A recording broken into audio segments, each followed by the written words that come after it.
नमस्कार, live cities के night bulletin दिन में बिहार में आपका स्वागत है। आपके साथ मैं मुस्कान खबरों की शुरुआत करेंगे, लेकिन उससे पहले एक नजर डालते हैं आज की सुर्खियों पे।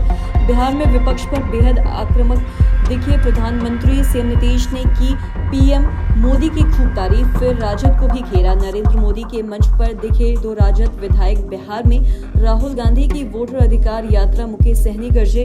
राजद कांग्रेस की पिछलग्गू पार्टी बन गई है, बोले चिराग पासवान। प्रशांत किशोर ने लोगों से की अपील, चुनाव में आपके सहयोग की अपेक्षा। तेज प्रताप का बड़ा खुलासा, परिवारों ने मेरा करियर खत्म किया है।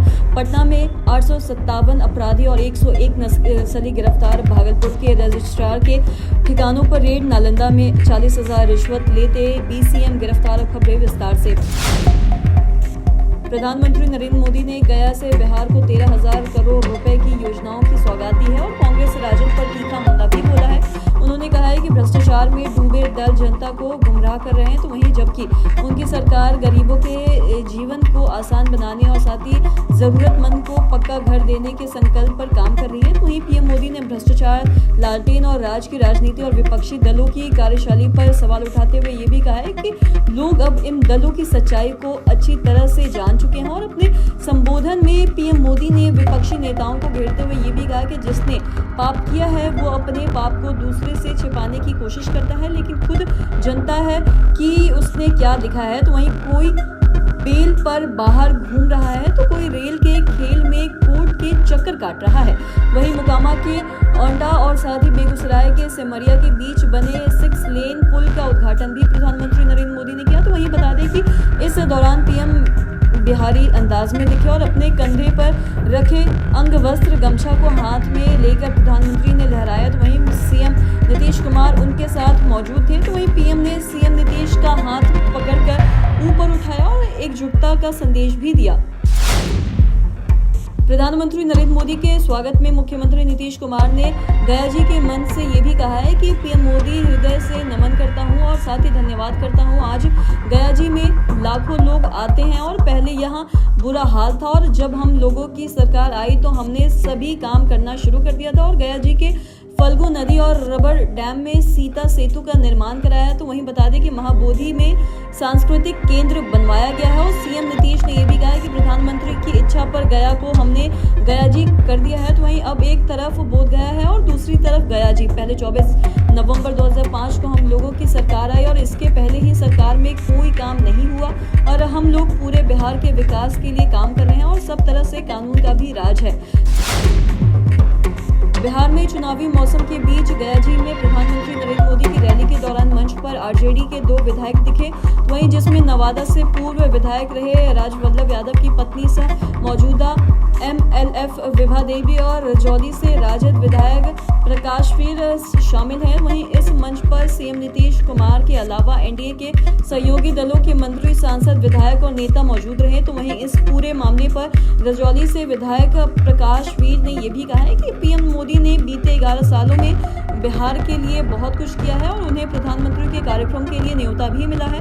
बता दें कि पीएम मोदी और सीएम नीतीश की तारीफ करते हुए प्रकाशवीर ने यह भी कहा है कि दोनों ने बिहार के विकास के अभूतपूर्व काम किए हैं। तो वहीं प्रकाशवीर ने यह भी कहा है कि टिकट मिलना या ना मिलना अलग बात है, लेकिन हम लोग जनता के सेवक हैं।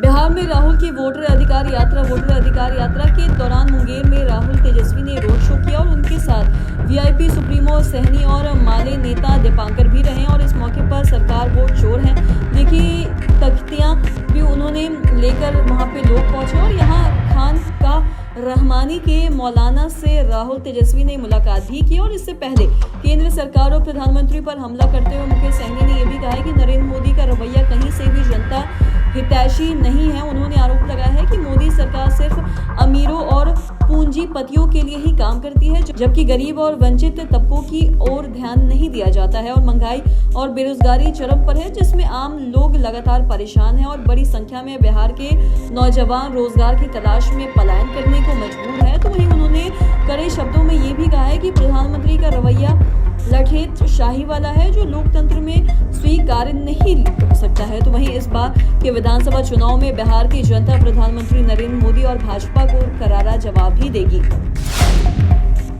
केंद्रीय मंत्री चिराग पासवान ने विपक्ष पर जमकर हमला बोला है। उन्होंने ये भी कहा है कि प्रधानमंत्री नरेंद्र मोदी के लगातार बिहार दौरे से यह साफ है कि बिहार प्रधानमंत्री की प्राथमिकता में है और जिनके पास अब जनता के सामने कहने के लिए कोई भी मुद्दा नहीं बचा है। तो वहीं लोग पीएम की यात्राओं पर सवाल उठा रहे हैं और प्रधानमंत्री ने जो भी वादे किए हैं उन्हें पूरा कर दिखाया है और साथ ही बिहार को लगातार योजनाओं का भी लाभ मिल रहा है। उन्होंने राजद प्रमुख लालू प्रसाद यादव के बयान की कड़ी निंदा की और जिसमें उन्होंने ये भी कहा कि पीएम नीतीश कुमार की राजनीति और उनकी पार्टी का पिंडदान करने गए हैं। तो वहीं बता दें कि चिराग ने ये भी कहा कि राजनीति में नीतियां और साथ ही कामों का विरोध होना चाहिए, लेकिन इस तरह की भाषा का कोई भी स्थान नहीं है। और चिराग ने तंज कसते हुए ये भी कहा है कि आज राजद कांग्रेस की पिछलग्गू बन गई है। तो वहीं कभी बिहार की राजनीति में बड़ी ताकत रखने वाली पार्टी की स्थिति इतनी कमजोर हो चुकी है कि अब उन्हें राहुल गांधी को बिहार में घुमाना पड़ रहा है।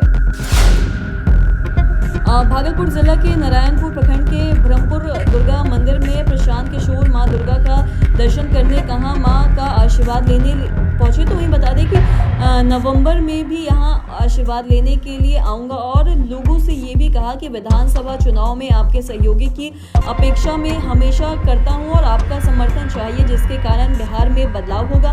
और पीके का दावा है कि बिहार के लोग अब जाति और डर के समीकरणों पर नहीं बल्कि शिक्षा और स्वास्थ्य के मुद्दों पर वोट करेंगे। तो वहीं छठ पर्व के बाद बिहार से पलायन रुक जाएगा और उन्होंने बिहार में शिक्षा के विषय में ये भी कहा है कि जब तक सरकारी स्कूलों में सुधार नहीं होता है तब तक 15 साल से कम उम्र के बच्चे सरकारी खर्च पर प्राइवेट स्कूलों में पढ़ सकेंगे और इसमें गरीब बच्चे भी इंग्लिश मीडियम स्कूलों में पढ़ सकेंगे।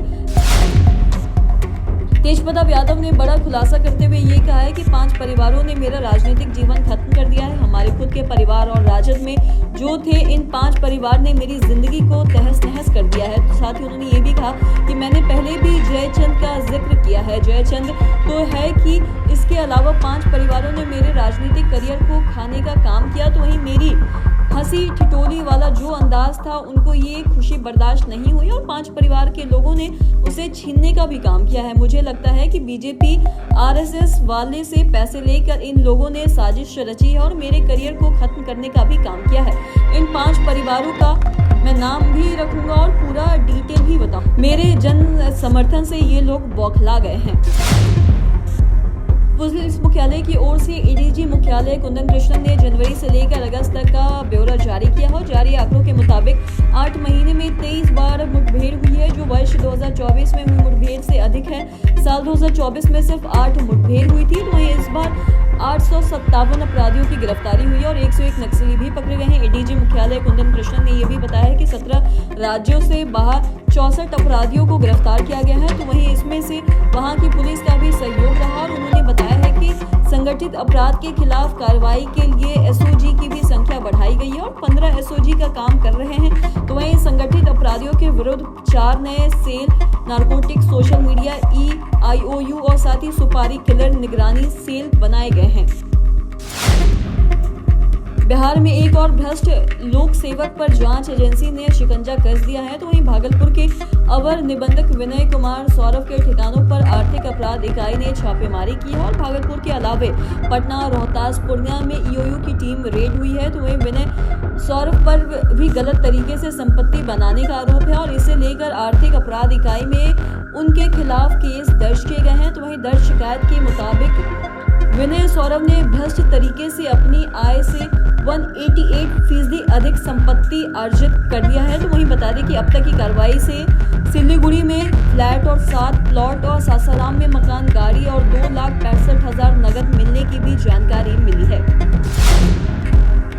नालंदा में निगरानी विभाग की टीम ने कार्रवाई की है और इस्लामपुर स्वास्थ्य केंद्र में कार्यरत DCM प्रखंड सामुदायिक स्वास्थ्य उत्प्रेरक आशुतोष कुमार को 44,000 रुपए रिश्वत लेते हुए रंगे हाथों गिरफ्तार कर लिया गया है। आशा बहाली के नाम पर आशुतोष कुमार ने रसीदिया प्रवीण से 40,000 रुपए की डिमांड की है और जिले में स्वास्थ्य विभाग में व्यापक भ्रष्टाचार का एक और मामला सामने आया है। तो वहीं निगरानी विभाग की एक विशेष टीम ने इस्लामपुर प्राथमिक स्वास्थ्य केंद्र में कार्यरत प्रखंड सामुदायिक स्वास्थ्य उत्प्रेरक DCM और आशुतोष कुमार को अरेस्ट किया है। तो वहीं निगरानी विभाग पटना के पुलिस उपाधीक्षक श्याम बाबू प्रसाद ने बताया है कि यह कार्रवाई इस्लामपुर वार्ड नंबर 20 की निवासी रशीदा प्रवीण की शिकायत के आधार पर की गई है। तो वहीं रशीदा ने आशा कार्यकर्ता के पद के लिए आवेदन भी दिया था। तो वहीं आम सभा की बैठक के बाद चयन प्रक्रिया पूरी होने पर पीसीएम से मिलने गई थी। तो वहीं आशुतोष कुमार ने ये भी कहा है कि आपका चयन हो जाएगा और लेकिन इसके लिए आपको 40,000 रुपए देने होंगे। तो आज के इस वीडियो में इतना ही। अगर आपने हमारे चैनल को सब्सक्राइब नहीं किया तो तुरंत कर ले, साथ ही हमारे फेसबुक पेज को लाइक करें।